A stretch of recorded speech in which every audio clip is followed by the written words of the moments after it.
No,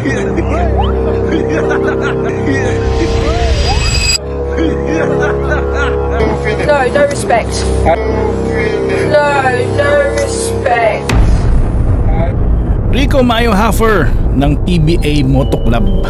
Nambastos nga ba ng prehistoric monument sa England?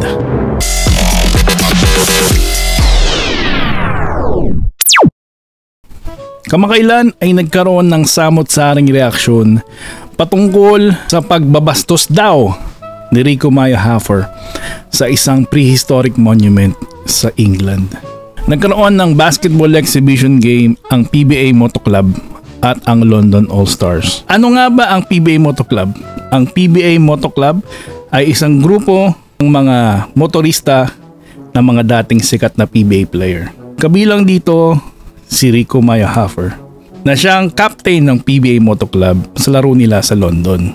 Sa isang vlog ng PBA Moto Club, Team Amazing sa England, wag gagayahin ginawa ni Rico.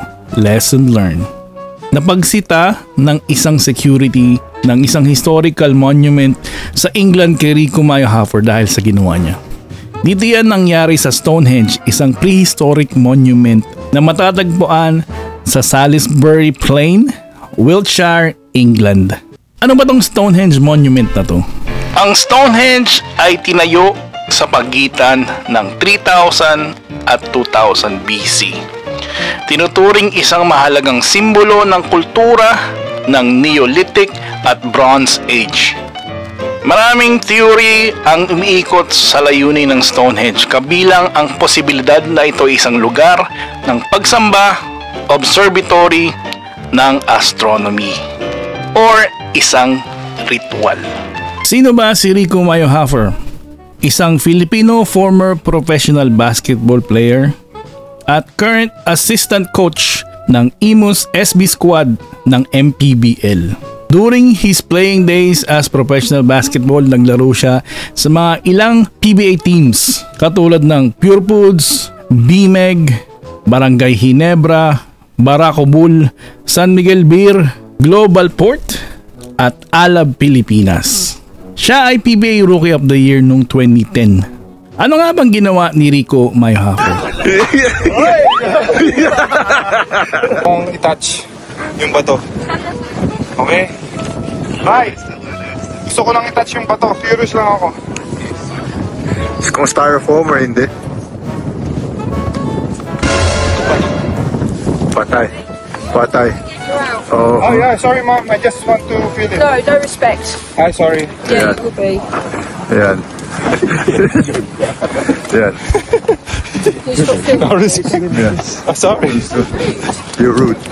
I'm sorry. I'm sorry ma'am. Dahil sa ginawa ni Rico Mayo Haffer ay samot-saring reaksyon ang kumalat ngayon sa internet. Ito ang mga ilang comments ng mga viewers. Next time, kahit sa lugar respeto, kahit sa Pilipinas, research muna sa mga pupuntahan, wag kumaya sa ibang blog, di pinag-iisipan, kumita lang. You don't respect Rico. You're the only one. Ikaw lang gumawa niyan. Nakakahiya. Neither a hater nor basher, but you are all role models now that you are in your late 30s, early 40s, so be more cautious of your actions. This will gain views, but is it right? Grabe naman yung mga netizens. Siguro na overwhelmed lang si Paring Rico sa kanyang nakita dahil sobrang amazing pag nakarating kayo doon. Bawal ba talagang hawakan ang Stonehenge stones doon sa monumento na yon? Bawal talaga siyang hawakan sa general public unless meron kang special access na in-offer ng lugar na yon. Dahil nakita nyo sa video merong mga barricades or may mga tawag doon, mga chain. So ibig sabihin bawal kang mag-pass doon sa chain. Like I said, unless nga kung meron kang special access. Sabi dito, visitors are allowed to walk around the outer perimeter but are not permitted to enter the circle or touch the stones unless they are part of a special access tour or at the solstice. Hindi ko alam. So pwede naman palang hawakan unless meron kang special access. So yun lang siguro si Idol Rico is wala siyang special access, so general access lang siya, but nag-crossover siya doon sa harang kaya medyo nasita siya. So last time na pwedeng mag-access ang general public sa Stonehenge is during 1977.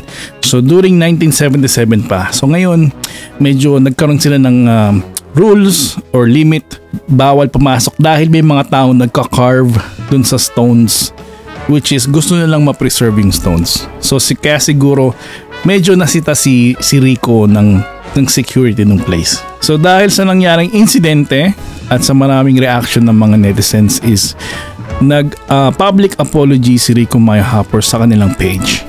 Sabi dito, sorry po sa lahat ng na-disappoint at nagalit sa aking actions regarding sa paghawak ko po sa Stonehenge.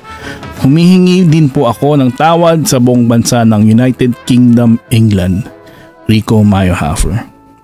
Pero nag-public apology naman siya. Siguro honest mistake. Wala naman siyang intensyong masama dun sa ginawa niyang actions. Yun nga lang, pangit ang dating. Nandun ka sa ibang bansa, they have their own rules. Meron din sigurong rules dun sa place na yon, especially mga ancient or prehistoric na monuments na marami talagang bawal. So gusto nilang ma-preserve yung mga Stonehenge stone na yun. So yun naman pala, kung gusto nyong hawakan yung Stonehenge is pwede kayong kumuha ng special access. Meron naman sa website, pag nag-google kayo makikita nyo na pwede nyong hawakan yung Stonehenge pag meron kang special access dun sa circle na yun. So meron naman siyang natutunan sa ginawa niya at hopefully na kahit tayo rin meron din tayo natutunan dahil if ever na nandun tayo, alam natin na bawal yun. Kahit na mababa yung cover niya is bawal talagang hawakan yun. Kaya Shout out Jeff Havana from Rancho Cucamonga, California. thank you guys for watching. That is my video for today. Maraming salamat. Mabuhay ka, mabuhay kayong lahat.